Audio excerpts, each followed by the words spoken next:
찬양합니다. 오늘 하나님의 말씀 선으로 바꾸시는 하나님이라는 제목으로 말씀을 함께 나눕니다. 하나님은 인생의 함정을 보석함으로 바꾸시는 분이시다 하는 것입니다.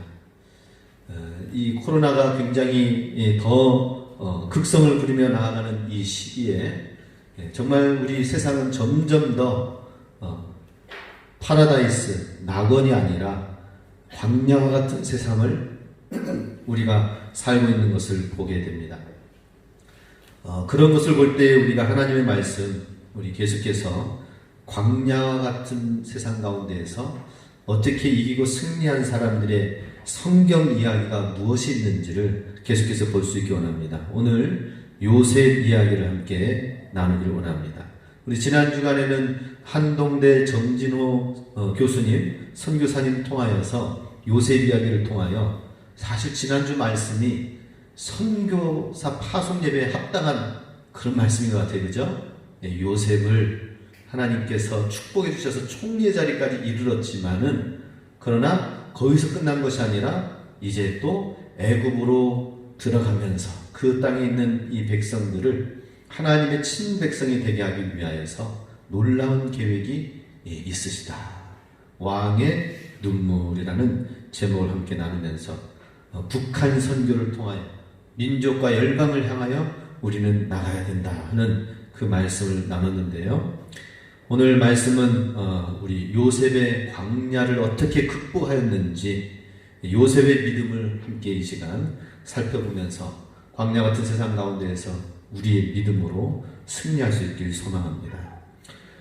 먼저 요셉 이야기는 구덩이에 던져진 사건으로부터 시작이 되어집니다. 요셉이 던져진 구덩이는 도단이라는 지역이었습니다. 사실 도단이라는 지역은 이스라엘에서는 가장 비옥한 이스라엘 평야의 최남단에 위치한 곳이 도단입니다. 우리나라에게 있어서 가장 풍족한 비옥한 평야가 있는 곳은 어디입니까? 아마 호남, 전라도 광주 이하 호남 평야가 가장 평야가 많이 발달되어 있지 않나 싶습니다. 마치 그런 것처럼 이스라엘에는 이스라엘 평야의 하단에 도단이라는 지역이 있습니다. 그러니 그곳은 굉장히 비옥하고 풍성한 지역입니다. 그런데 그것을 성경에서는 이 구덩이에 빠지고 광야에 빠졌다고 요셉이 그렇게 표현되어 있는데요. 창세기 37장 21절 말씀을 보겠습니다. 르우벤이 또 그들에게 이르되 피를 흘리지 말라. 그를 광야 그 구덩이에 던지고 손을 그에게 대지 말라 하니 이는 그가 요셉을 그들의 손에서 구출하여 그의 아버지에게로 돌려보내려 함이 없더라. 이 르우벤이 얘기한 그리고 성경이 기록한 요셉이 던져진 구덩이는 도단이라는 나름대로 비옥한 풍성한 지역이었지만은 광야 구덩이라고 표현하고 있습니다. 요셉이 구덩이에 이제 들어가기 시작하면서부터 광야의 길을 걷게 되었다라고 하는 것이죠. 예수님께서 오병이어의 기적을 일으킨 곳도 사실은 갈릴리 호수 북쪽에 있는 대체로 산이 좀 낮은 구름 밑에 있는 비옥한 지역입니다. 우리 가끔씩 이런 생각을 해봅니다. 설악산이라든지 밑에 보면은 성산 지역을 보면은 산이 있는 듯 하지만 거기서부터 내려오면서 골짜기가 흐르면서 거기 주변에 밭들과 농작물들이 잘 발달되어 있는 그러한 지형을 보게 됩니다. 사실 예수님께서 오병이어의 기적을 일으킨 것도 그 헬몬산 높은 골짜기에서 내려오면서 산들이 점점 작아지면서 이제 갈릴리 호수 바닷가가 펼쳐지는 그 중간 바로 앞에 있는 그 지역이기 때문에 갈릴리 호수 북쪽은 상당히 푸른 들판입니다. 푸른 들. 그런데 성경에서는 오병이어의 기적이 빈들이라고 쓰여져 있는 것은 에레모스라고 하는 헬라어로 쓰여졌는데 광야입니다. 예수님께서 광야에서 오병이어의 기적을 일으켰다라고 말씀합니다. 근데 실제로 그 기적을 일으키고 나서 예수님께서 만나 이야기를 요한복음에서 하는 것을 보게 됩니다. 지금 이 땅에 있는 백성들은 푸른 들판에 있는 것 같지만은 그러나 그 음식을 먹지 못하여서 굶주려 있는 백성들처럼 사실은 이 백성들이 있는 위치가 광야와 같은 곳이다 라고 하는 것이죠. 지금 2020년 정말 최고의 그 기술과 문화와 문명이 발전해 가고 있는 지금 이때에 로봇가 차를 운전해서 움직이고 로봇가 기계와 모든 공장에서 만들어 나가고 있는 이 시기에 점점 문명은 편안해집니다. 핸드폰을 통하여서도 모든 세상을 다 돌아볼 수 있고, 사실 제가 핸드폰 옛날에 나왔을 때에 핸드폰, 저는 이제 대학교 다니면서 핸드폰을 그때 이제 고등학교 졸업하면서 대학교 들어가면서 핸드폰을 이제 처음 소유하게 됐습니다. 그때 보니까는 이제 삐삐라는 것이 있어요. 그래서 이제 삐삐에서 연락이 오면은 그럼 몇 번으로 오라고 하면 번호가 찍히면 핸드폰 번호 눌러가지고 그 번호로 전화를 했습니다. 지금 생각하면 굉장히 좀 답답하죠, 그죠? 그런데 삐삐 시대가 있었어요. 제가 그런데 이제 생각을 해봤어요. 이 핸드폰을 통하여서 음악도 듣고 TV도 보고 인터넷도 보고 하면 어떨까 했는데, 이야, 진짜 그렇게 개발되어서 나와가지고 지금 이제 자녀들은, 지금 젊은 세대들은 어떻습니까? 그 문명을 누리고 있습니다.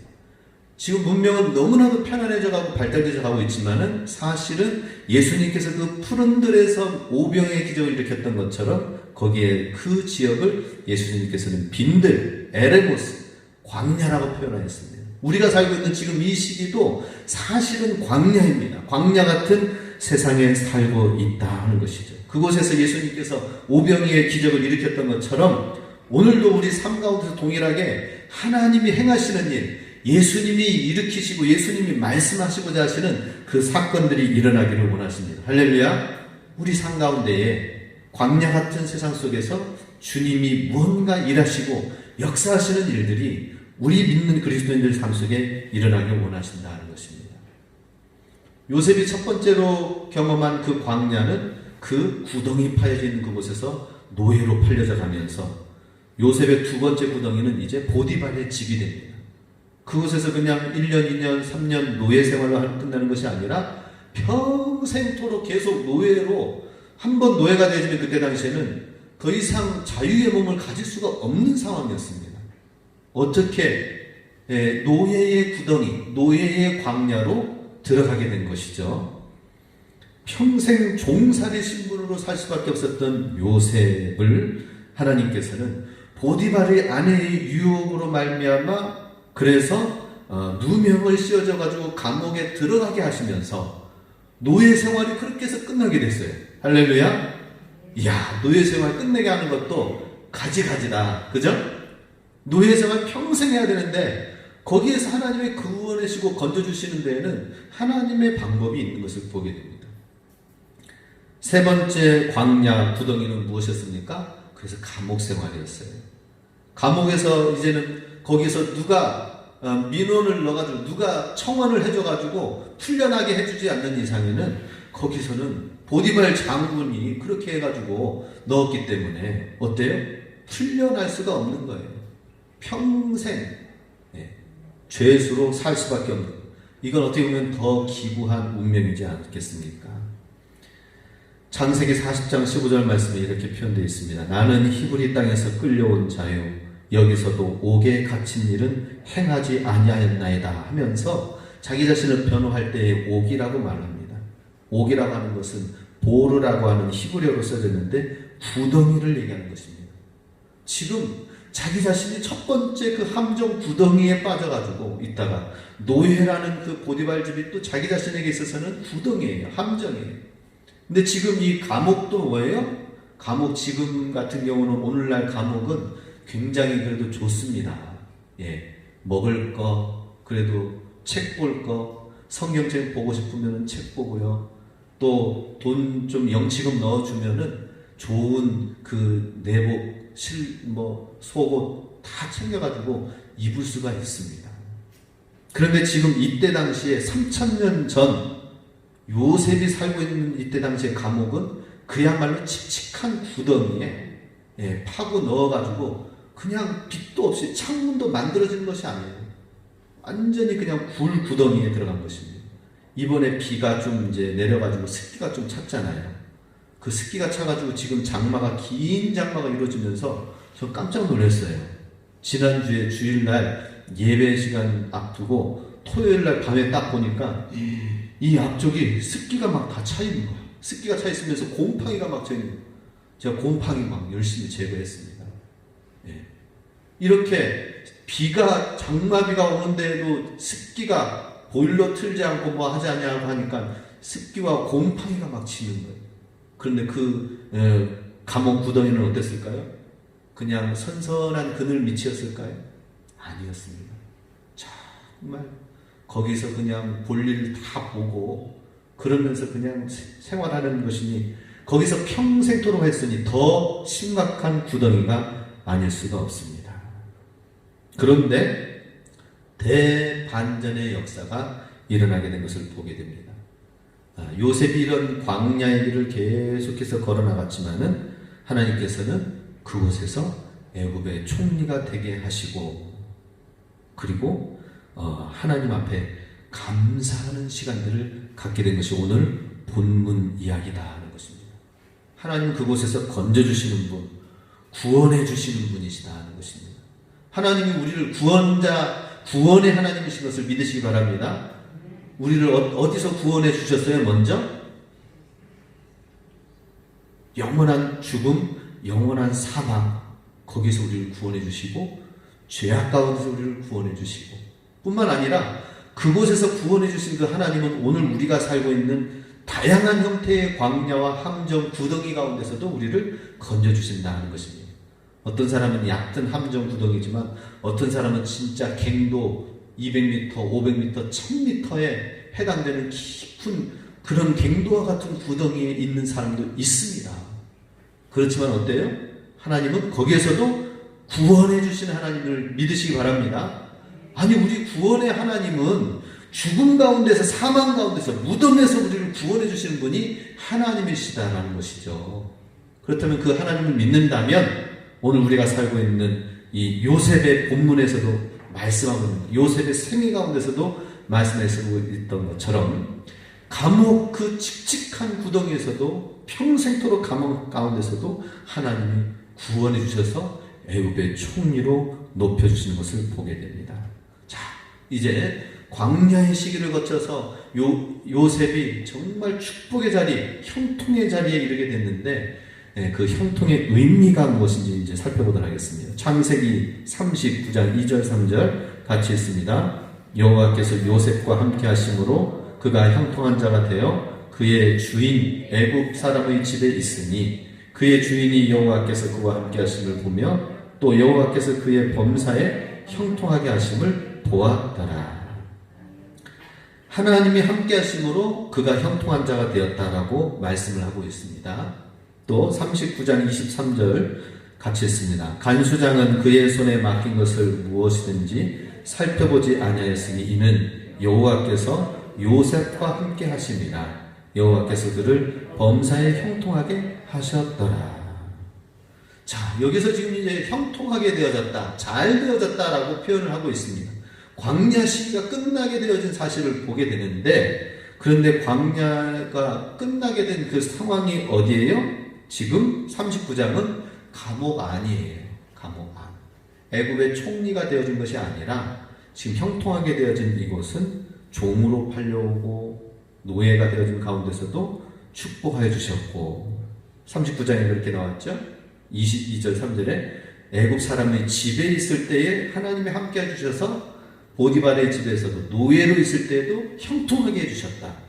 감옥 지금 23절에서도 요셉과 함께 지금 이 감옥 가운데 있을 때에도 형통하게 해주셨다.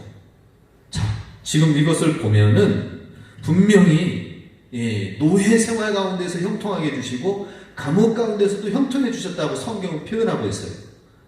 형통하게 해주셨다는 말은 뭡니까? 사실 풀려나고 잘 되어져서 애굽의 총리의 자리에 있는 그 상태가 있을 때에 형통이라고 표현할 수가 있지만은 성경에서 지금 쓰여지고 있는 단어는 언제 쓰여졌어요?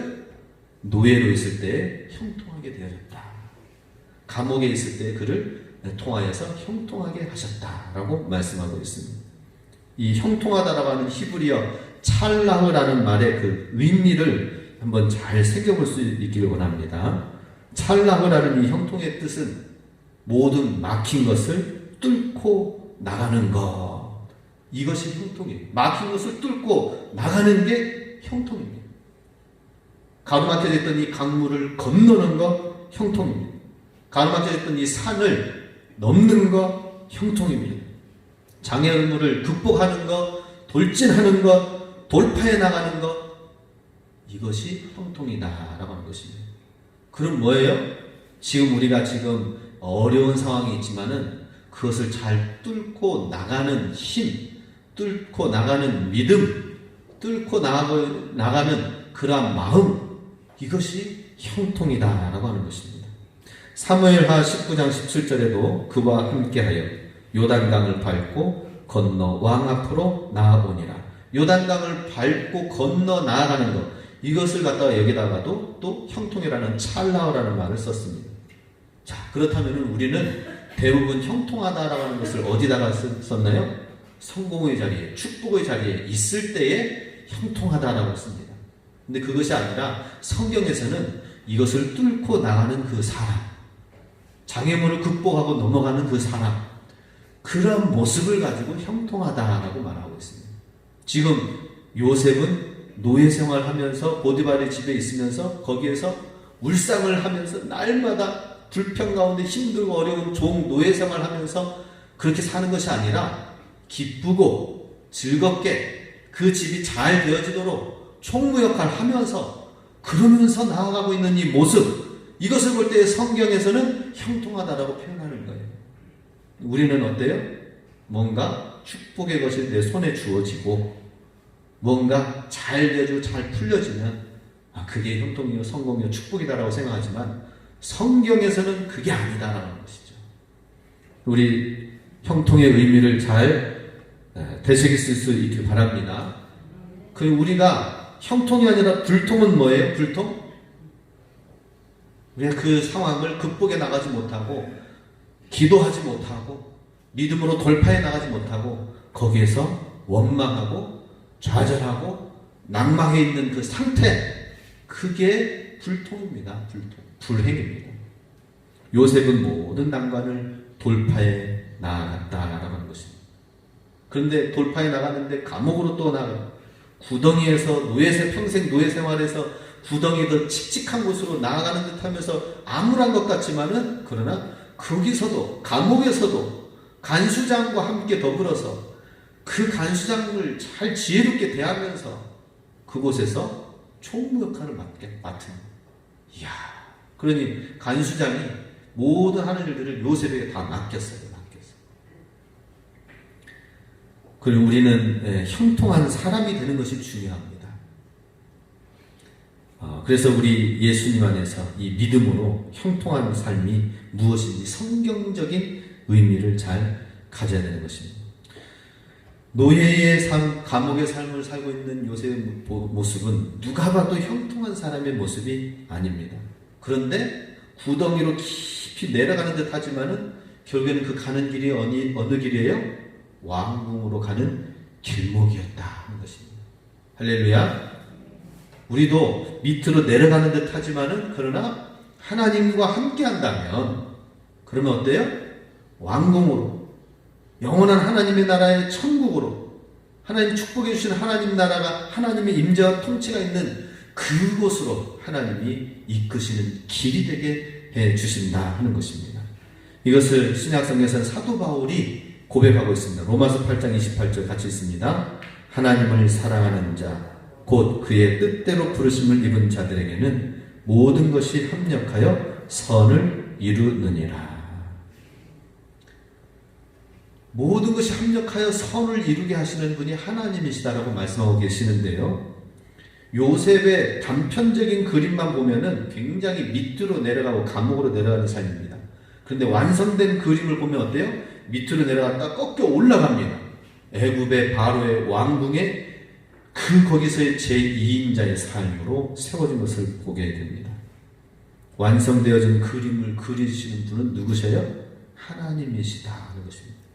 완성되어 하나님. 이 시간 우리가 영상을 함께 잠깐 보기를 원하는데요. 그 영상을 보면은 낙서되어진 그림, 그 그림 가운데 루스 우스터만이라는 화가가 그 낙서되어진 그림 위에 뭔가를 그리니까 작품이 되어지는 거예요. 함께 한번 살펴보도록 하겠습니다. 영상 보여주세요. 루스 우스터만이라는 화가가 그의 딸과 함께 아까 카톡으로 보내줬죠? 영상.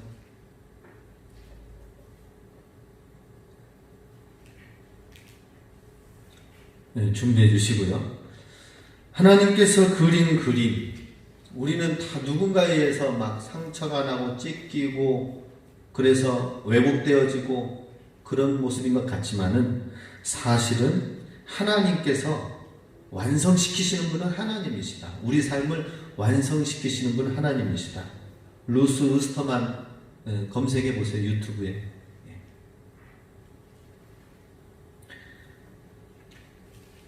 형통이 아닌 것은 무엇인가 우리가 생각해 보기 원합니다. 요나의 삶은 형통이 아닌 것이 보여져요.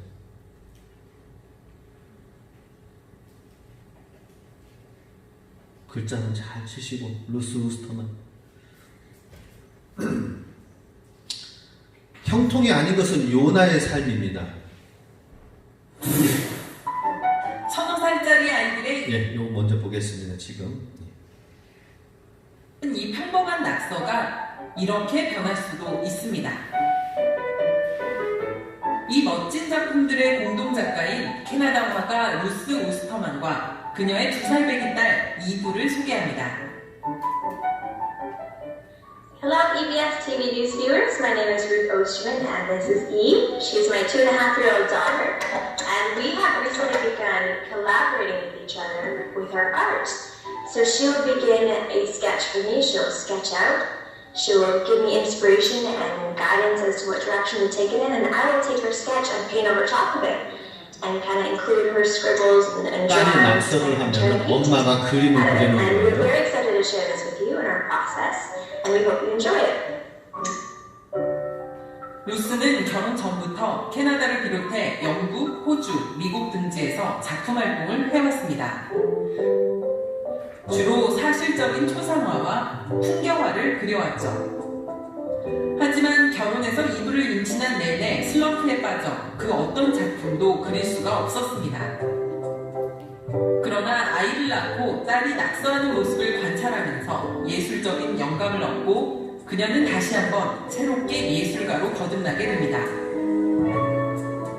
But when I paint with Eve, it is such a gift that she gives me because when I watch her, she just makes strokes and movements and scribbles and there's no second guessing herself. There's no idea that she could ever even make a mistake, and I find that so beautiful and inspiring for me. So when I paint with her, it encourages me to not second guess myself and any mistake that I think that I'm making to realize that it's not a mistake and it's actually art and it's just the process of art. So it's 처음엔 붓펜으로만 그림을 그렸던 이브는 요즘은 엄마가 그린 스케치 위에 물감으로 색칠도 합니다.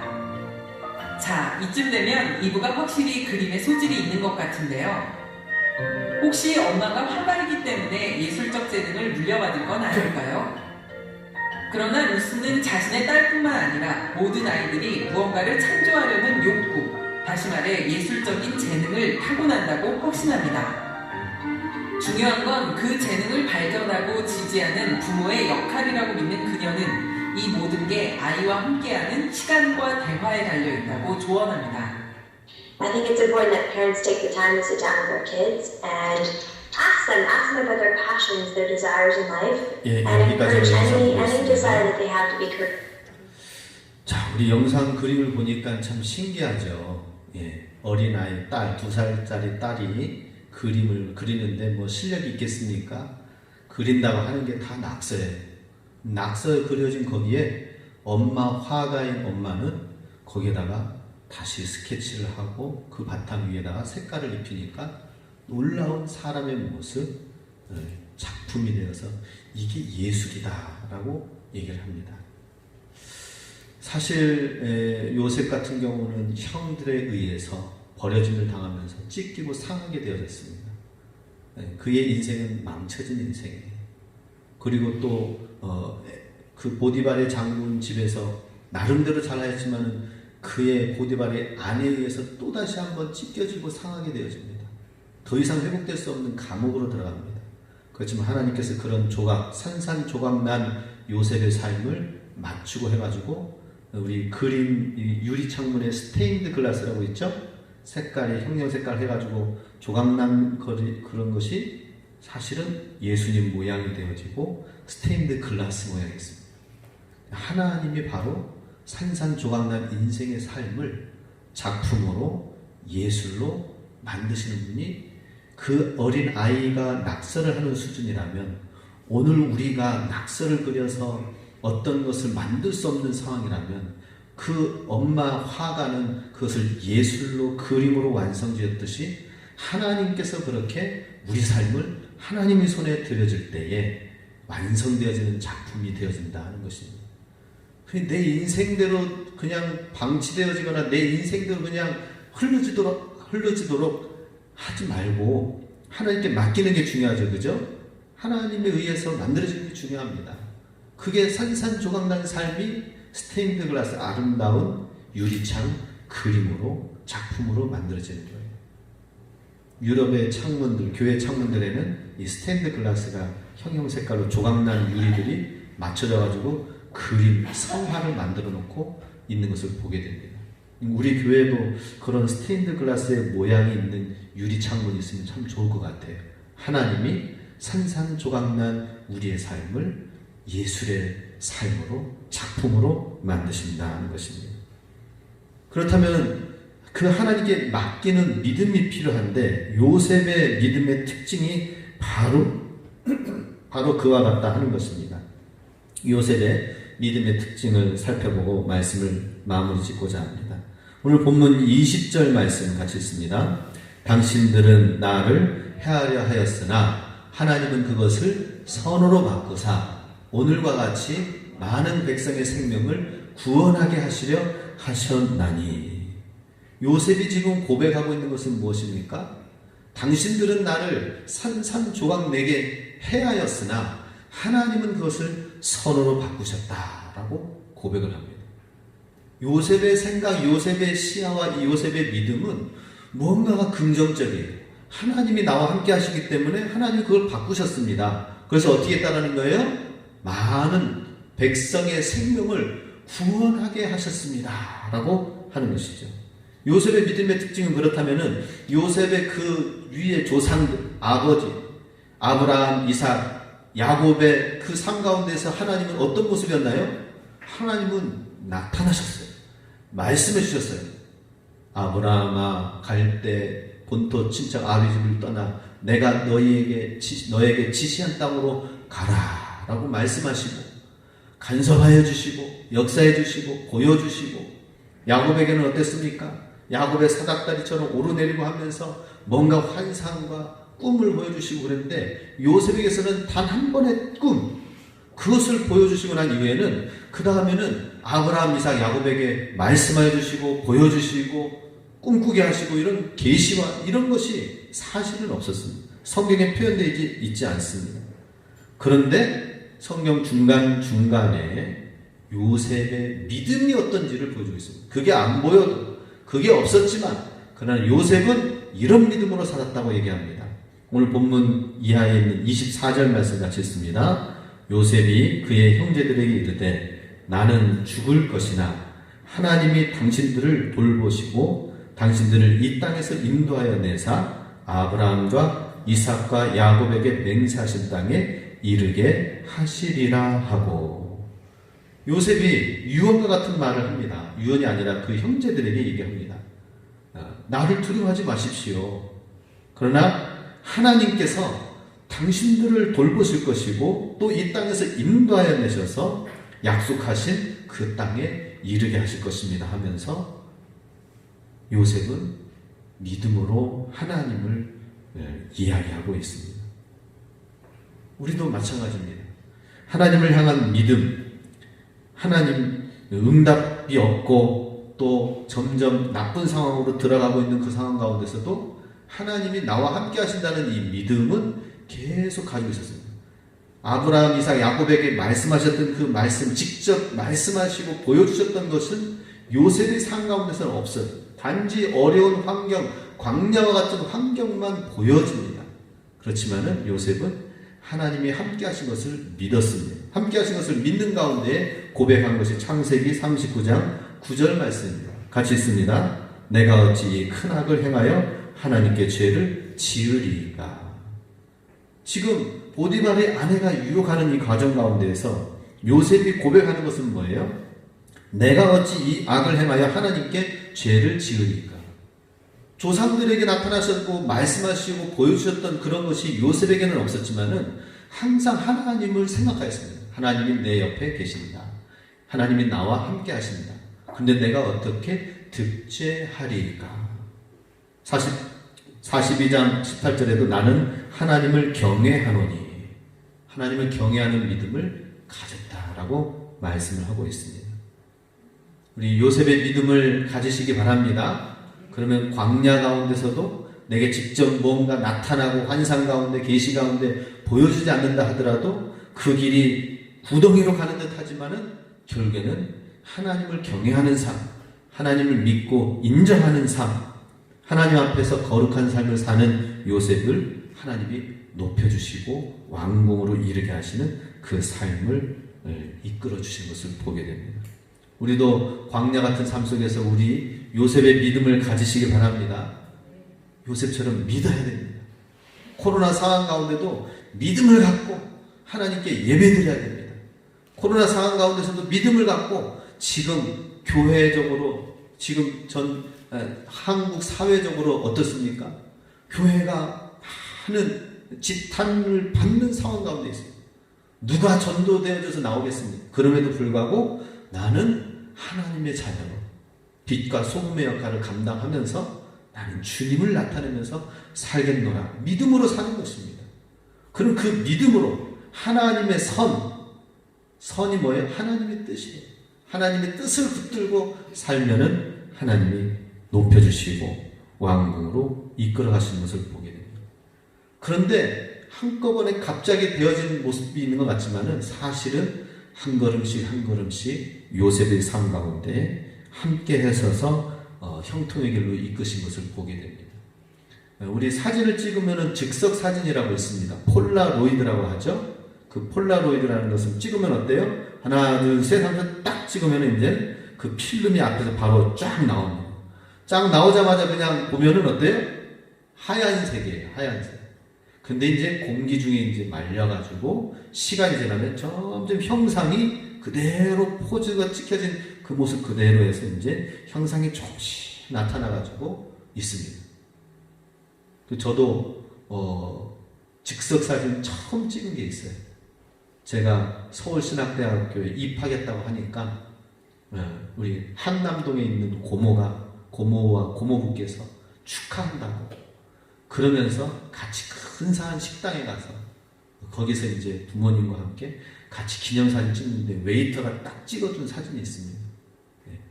근데 그게 이제 즉석 사진이었어요. 처음에는 보이지 않았지만 나중에 선명해서 보여서 지금도 제가 간직하고 있어요.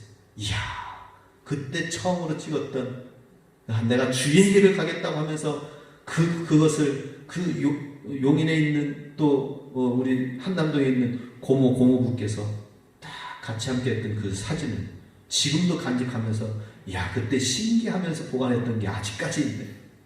하나님께서도 마찬가지입니다. 지금 광야의 길에 희미하여서 보이지 않는 듯 하지만은 믿음의 길로 한 걸음 한 걸음 나아가는 것이 비록 구덩이, 세 번째 구덩이까지 가는 듯 하지만 어때요? 마침내 하나님이 높여주시고 형통하게 하시는 사람이 되게 하시는 것을 보게 됩니다. 요셉은 나중에 그 권위와 권력을 가지고 나아가서 그 형제들을 어떻게 했나요? 해하였나요? 해하지 않았어요. 오히려 축복을 했습니다. 오히려 큰 민족을 이루어서 하나님의 약속하신 대로 그 땅에서 큰 민족을 이루어 나가게 하실 것입니다 하고 축복해 주시는 장면이 오늘 본문입니다. 마찬가지로 우리가 형통하고 축복하여서 내가 그것을 잡고 쥐는 것이 중요한 것이 아니라 그 과정 가운데서 내가 형통한 사람, 주님의 뜻을 이루는 사람, 주님의 믿음의 사람이 되는 것이 더 진짜 축복이다 하는 것을 믿으시기 바랍니다. 연륜이 되어지고 신앙생활 오래 하면 할수록 더욱더 형통한 사람이 되어진다는 것이 뭐예요? 다 부자가 되는 건가요? 아니요. 내가 그런 형통의 사람이 되는 것이 중요한 것입니다.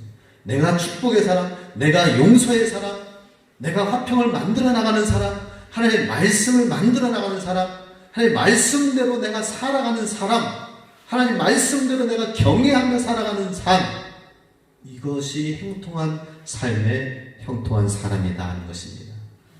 우리 요셉의 총리의 자리만 탐낼 것이 아니라 언제 그날이 되는가 하고 복권 터지는 그날만 기다리는 것이 아니라 지금 우리가 중요한 건 뭐예요? 광야 같은 삶 속에서 보디발 장군의 집에 총무로 그 감옥 가운데에서도 그 감수장의 신임을 얻는 그 사람이 되는 것이 중요한 것입니다. 믿음 안에서 성실한 사람이 되시기 바랍니다. 믿음 안에서 사랑의 사람이 되시기 바랍니다. 믿음 안에서 축복을 받는, 축복해 주고자 하는 그 주변의 사람들이 많이 가득 생겨날 수 있길 원합니다. 내 주변을 돌아보십시오. 나를 축복해 주는 사람이 많은가? 아유, 저 사람 안 돼 하면서 혀를 차고 이런 삶이 되어진가?